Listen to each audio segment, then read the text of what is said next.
Independent National Electoral Commission, and the TINUBU INEC. Independent National Electoral Commission INEC President Bola Ahmed Tinubu and Vice President Kashim Shettima have said residents of the Federal Capital Territory (FCT) are not superior to those living in other parts of the country. Lifestyle Nigeria reports that Independent National Electoral Commission INEC Tinubu and Shettima told the Presidential Election Petition Court (PEPC) that the National Assembly did not create a special status for residents of Federal Capital Territory over other Nigerians, which is the Abuja. They noted that the claim made in the petitions by Atiku Abubakar People's Democratic Party (PDP) and Peter Obi of the Labour Party was incorrect. And according to them, contrary to Abubakar, PDP and Obi Labour Party's argument, neither the Constitution nor the Electoral Act 2022 made the vote of FCT residents superior to those of residents of other parts of the country. The Independent National Electoral Commission, Tinubu and Shettima, added the Constitution and the Electoral Act also did not make it mandatory that a candidate must score 25% votes in the Federal Capital Territory FCT to be declared a winner, even if such a candidate had won the majority of votes in other states.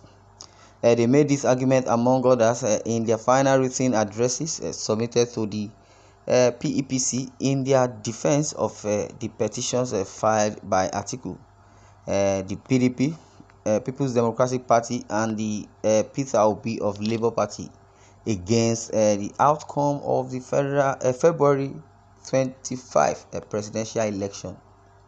Independent National Electoral Commission, in its written address filed by a legal team led by Abubakar Mahmood, is a senior advocate of Nigeria, argued that in the interpretation of Section 134 bracket 2b and to determine the true intentions of the draftsmen of the Constitution. Now, the court should examine Section 17 bracket 1 and bracket 2a alongside Section 299 of the same Constitution.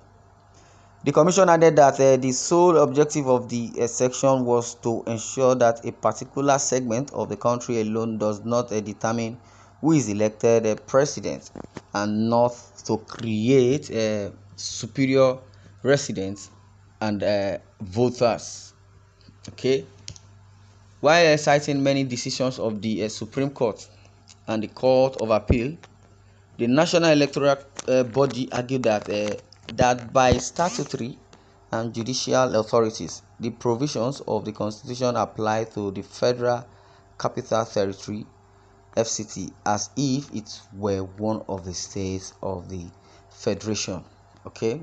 Now, in particular, it says the Commission added that the sole objective of the section was to ensure that a particular segment of the country alone does not determine who is elected president, and not to create superior residents and voters. While citing many decisions of the Supreme Court and the Court of Appeal, the National Electoral Body argued that by statutory and judicial authorities, the provisions of the Constitution apply to the Federal Capital Territory (FCT) as if it were one of the states of the Federation. Okay. Now, if Abuja has been so exonerated, or rather Abuja has been placed like heaven because it's the capital territory, so every vote that was counted in Abuja, or let me say even if it's 40%, I believe 40% cannot just win all over. Now, it is even 25% score votes in the Federal Capital Territory to be declared a winner, even if such a candidate had won the majority of votes in other states. So he should win 25%, or must score 25%. Okay, out of how many percentage? Well, the argument, among others, in their final written addresses submitted to the PEPC in their defense of the petitions filed by Article, the People's Democratic Party (PDP) candidate, and Peter Obi, the Labour Party candidate, against the outcome of the February 25 presidential election. Now, if Abuja is being given a prowess and given or being exonerated, or if the Abuja as the capital territory is the final decision maker, or INEC chairman is the final decision maker, or INEC itself, then I believe the INEC and the Abuja are not competent of result of vote. Well, people have been saying so many things about TINUBU. TINUBU this, TINUBU that, rigged the election. Why did that? But now this is another story, a shocking story, a breaking story, or let me say confused entity giving us their story on social media or thereabout. Is not even what social media says that matters, because most of the news that are gotten, there are news that are truth.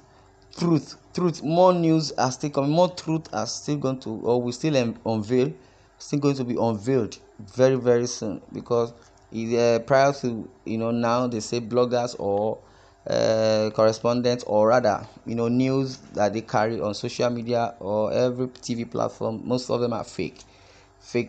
It might be before, but now as it is, I don't concur if they are fake or real or thereabout. But now every good Nigerian, every good citizen see it every day by day. Government will just come remove subsidy without concrete notice. They will just come do some other things without letting people know, letting everybody know. Because if the democracy we adopted is not democracy for the people and by the people, how come we have a relationship with international organizations? Because that was what gave us, or still giving us, bilateral relationship. We can do business, we can borrow money, we can import, export. We are under different organizations internationally. ECOWAS, TINUBU became the ECOWAS chairman. Then United Nations, African Union, European Union, World Health Organization. We are all connected, either being a Nigerian or being in Nigeria or in diaspora. As far as Nigeria is concerned, Nigeria is blessed to that level whereby we have a sense of humor, or rather I would say Nigerians have sense of humor. The people calling themselves Nigeria, they may not have that, because as soon as they get to their height, they deviate from the system and the policy which democracy is all about, or which democracy entails. You understand? Because if Nigeria has been a good country, borrowing money and returning it, it would have been the best. But borrow and squander, share it among themselves, embezzled. But Tinubu is coming back to say yes, he wants to take the bull by the horn. Every day by day, we pray that Nigeria becomes a great country. A typical American man will wake up in the morning and say, "Oh, God bless America." I don't think there is a time you can remember when you have said, "God bless Nigeria." Well, this is where I'm going to draw the curtain. I'd like you to share your views in the comment section. Don't forget to subscribe to our YouTube channel. Thanks for listening, and God bless you.